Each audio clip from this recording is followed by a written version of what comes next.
बिस्मिल्लाहिर्रहमानिर्रहीम।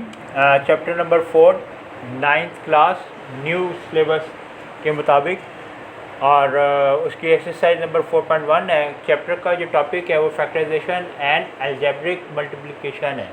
इसका question number 1 है factorise by identifying common factors. और क्वेश्चन है, क्वेश्चन नंबर 1 का पार्ट नंबर 1 है 6x + 12। अब हमने इसके फैक्टर्स बनाने हैं और वहाँ से हमने कॉमन फैक्टर जो है वो निकालना है। फॉर एग्ज़ाम्पल हमारे पास 6 है, तो 6 को हम देखते हैं कि हमारे पास 6 के क्या फैक्टर बन सकते हैं। तो 6 के बनेंगे हमारे पास 2 × 3। 2 × 3 जो है वो 6 होता है। x इसके साथ हमने लिख दिया, ठीक है जी। इसके बाद हमारे पास जो है वो फैक्टर बन जाता है 12 का, तो वो 2 × 3, 2 × 3 = 6 और 6 × 2 = 12। बेशक आप 2 इधर लिख लें पहले और 3 जो है वो यहाँ पर लिख लें सीक्वेंसली। अब आप देखते हैं कि यहाँ पर हमारे पास कॉमन इनमें प्लस के लेफ़्ट साइड पर प्लस के राइट साइड पे क्या कॉमन हमारा आ रहा है। तो हम इसमें देखते हैं कि एक हमारे पास लेफ़्ट पर प्लस के 2 है, ये 2 कॉमन आ गया। फिर हमारे पास 3 है और ये 3 कॉमन आ गया है।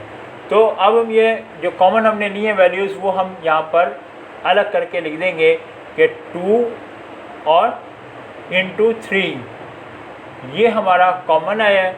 फिर हमारे पास जो बाकी वैल्यू रह गई है वो 2 से कैंसिल हो गया, 3 से, मतलब एक कंपेयर हो गया। और बाकी जो हमारे पास रिमेनिंग थी वैल्यू वो x थी, ये प्लस लिखा। और उसके बाद 2 से कंपेयर हो गया और 3 से कैंसिल हो गया कंपेयर करने, और बाकी हमारे पास रह गया 2।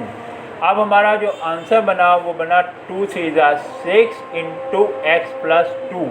ये इसका जो है वो आंसर है। अब हमारा पार्ट नंबर 2 है क्वेश्चन नंबर 1 का 15y² + 20y। अब प्रीवियस पार्ट में क्योंकि वैल्यूज छोटी थी इसलिए हमने उसको ज़बानी भी कर लिया। यहाँ भी हो सकता है, लेकिन आपकी सहूलत के लिए मैं थोड़ा सा रफ वर्क कर लेता हूँ यहाँ पर। और हम ये देखते हैं कि इसका सोल्यूशन निकालने के लिए 15 को हम पेयर बनाते हैं 15 के। तो सबसे छोटे टेबल से हमने डिवाइड करना है फर्स्ट टाइम। तो 3 × 5 = 15 एंड 5 × 1 = 5। इसका मतलब ये हुआ कि सोल्यूशन में हमारे पास जो वैल्यू आई है वो 15 के पेयर की वो 3 और 5 है। y² है क्योंकि इसलिए हम इसको मल्टीप्लाई करके y × y कर देंगे क्योंकि पावर 2 है। ये पावर 1 y की पावर 1 ऐड होकर 2 बन जाएगी।